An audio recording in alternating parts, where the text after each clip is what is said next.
Hello everyone and welcome back to a new video. This is Golden Hearts. My editor couldn't join me today for this video, but that is a-okay. We did film a gaming video that should have came out a few days ago. I really do hope that you all enjoyed that. We had a whole lot of fun filming it.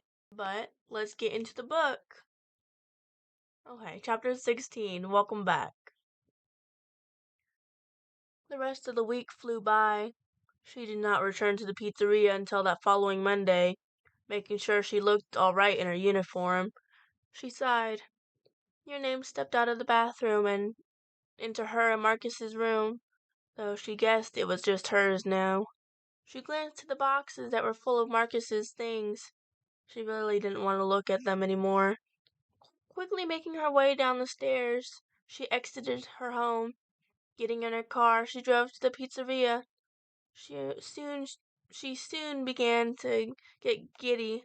She had missed Goldie. She felt tense as she walked into the pizzeria.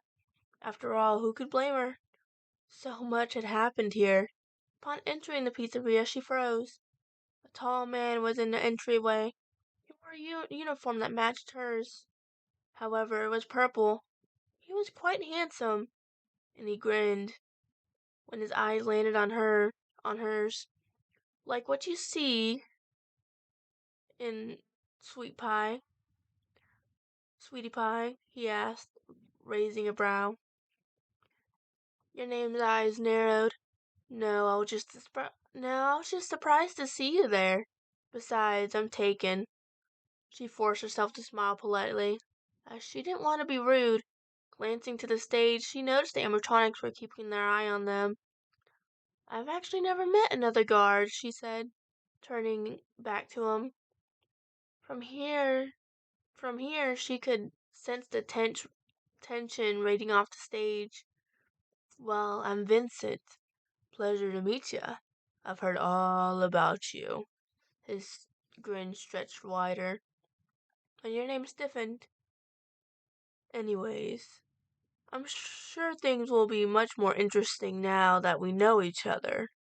He took a step forward towards her and held out his hand, to which she reluctantly took. Also, I'd be careful. Those things, he said as he shook her hand and nodded his head towards the stage, are very dangerous. He let go and proceeded to walk past her. He stopped at the door. Oh, and welcome back. Then he was gone. Your name quickly locked the door behind her.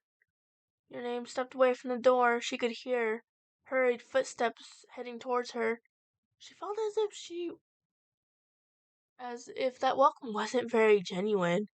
Upon turning and seeing how the human animatronics heading her way, their faces confirmed it. Before they could reach her, Goldie was in front of her. He let out a shaky breath and was desperately checking her over. He didn't do anything, did he? Did he touch you? He asked. And your name felt quite confused. He just, shook my hand, Goldie. What's going on? Your name asked as he examined her hand as if it had been poisoned. She laughed awkwardly. You're kinda freaking me out. Goldie didn't say anything as he pulled her to his chest in a tight embrace, which she quickly returned. Every time she came here, she felt like her entrance was dramatic. Glancing behind Goldie, she looked at the faces of the others. They had look of worry. Freddy was first to speak. Your name. You need to avoid that man at all costs. If he comes towards you, get away. Do not take anything he gives you. Do not trust him, not one bit. I don't care how nice he seems, Chica said through clenched teeth. Your name was growing more and more confused by the moment. Goldie finally pulled back with a sigh. Your name. It is about time we told you something. Goldie's voice was said smoothly and softly. There was a slight strain to his voice, as if he was trying to keep his composure. I only feel like I need to tell you this because I couldn't stand it if something were to happen to you, and I could have prevented it. He gulped. He was feeling anxious about this. Actually, he said, it would be better if I show you. Stretching out his hand, he touched her head. Suddenly, everything became dizzy. She had never felt so lightheaded. As darkness consumed her, she felt herself falling. However, before everything went completely black, it felt like arms caught her. Chapter 17. Horrors. Blinking, Your Name found herself in front of Freddy's. Confusion overtook her. Her surroundings looked completely different. Cars filled the parking lot, cars that were much older. Glancing at the families getting ready to head in, she noticed their clothes were outdated. "Hey, Mommy, let's go!" She heard a child squeal in excitement. She smiled softly at the sight. Of course kids would be excited to come here. Your Name walked to a young couple with a child that was about to ask them something when someone walked right through her. I must be in some sort of dream, she thought, making her way towards the establishment. She entered. The place was packed. She must be here right around the height of the pizzeria's popularity. Looking towards the stage, she noticed the three animatronics. They looked brand new. Their fur was not stained, and they had an overall different feeling. Glancing towards Pirate's Cove, she noticed that Foxy was still in running condition. Many kids excitedly listened to his pirate stories. However, soon enough, Foxy retreated back to his curtains as his performance time ended. Suddenly, Freddy and his crew became very active, speaking to the children and getting ready to perform. Your Name smiled softly, but soon an overwhelming feeling of dread hit her. Her eyes quickly darting around the room to find the source. It didn't take long, as her eyes landed on someone in a foxy costume. Your Name's eyes widened in surprise. She had not known that there were suits that people could fit in. This felt off, and she decided to follow the man. The man in the suit walked around, and soon he found the group of kids near the arcade. Walking over to them, he seemed to speak. Over the screaming kids, she couldn't quite hear them. However, when she was finally able to hear them, she learned that it was two twin boys' birthday. Looking at all five children, she noticed they were in similar age. When she noticed they looked eerily similar to the five animatronics she had grown to love. Well, their hair and facial features. She felt alerted as the man in the suit began to lead them away with promises of a special cake. All alarms went off in her head, and she desperately wanted to yell out to them, but all she could do was follow. The man led them into a room that was almost bare. However, on the table seemed to be a birthday cake. All the children squealed in glee as the foxy impostor began to cut them a slice. Soon he handed them all a slice, and the children began to dig in. Your Name slowly relaxed. Everything seemed to be okay, or so she was trying to assure herself. But suddenly the blonde-haired twin, who she knew to be the eldest, dropped his plate.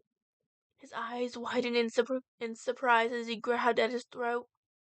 Your Name almost thought he was choking and began to wheeze. The other children cried out in surprise, and his twin brother screamed for him. A dark chuckle sounded from behind her.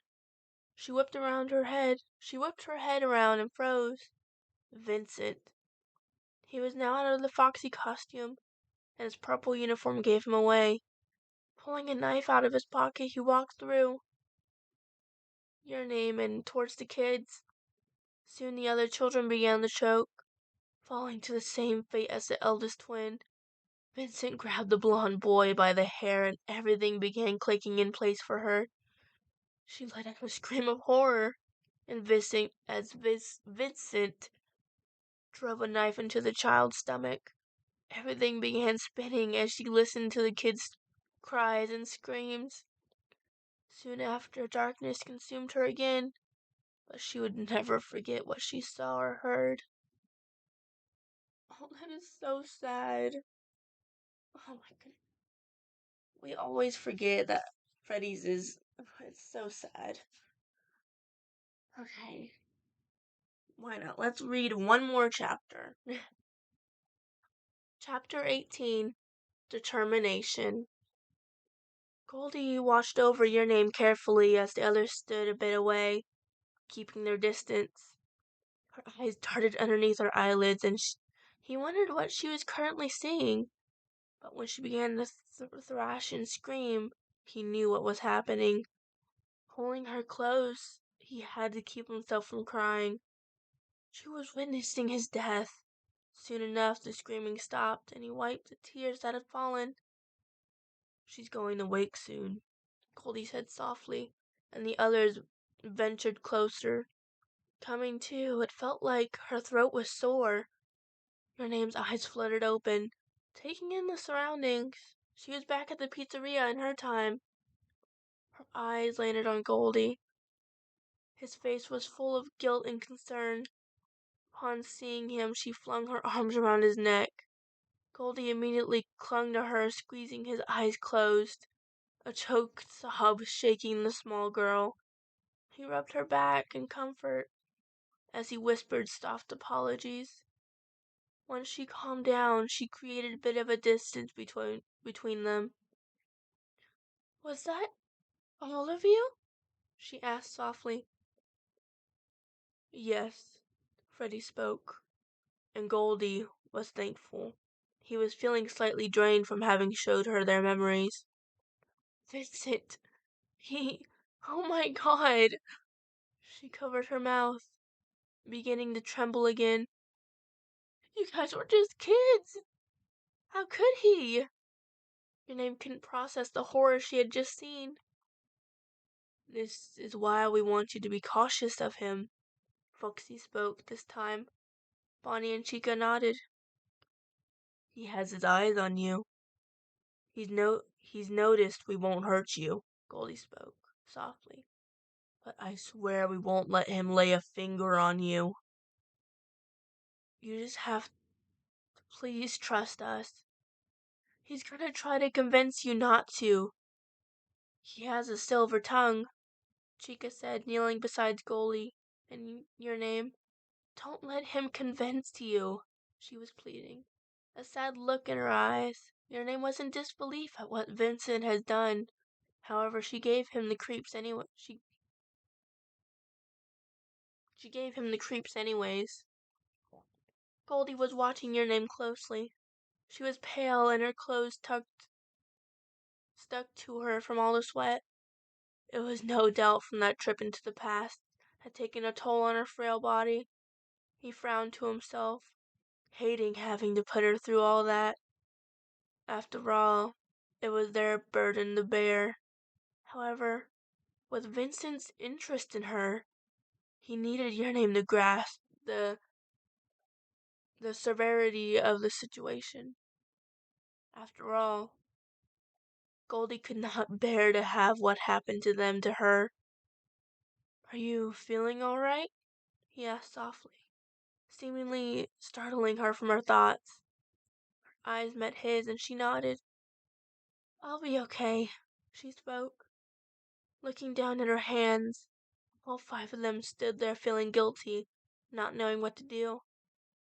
Finally, Your Name broke the silence. "I won't let him hurt you guys anymore. I will protect you all too," she said, her voice becoming stronger as she spoke. All of them blinked in disbelief, but seeing the pure determination in her eyes nearly made them all melt. Though she was not as strong as them, it was her kind words that soothed their anger. Not all adults were bad, and she was proof. They had waited a long time for her, and they would be damned if any of them was going to let Vincent get his hands on her. Oh, well, thank you all for watching, and I hope you guys liked these 3 chapters. Please like and subscribe for some more, and I hope you all have an amazing day or night. And well, I'll see you guys in the next video. Bye!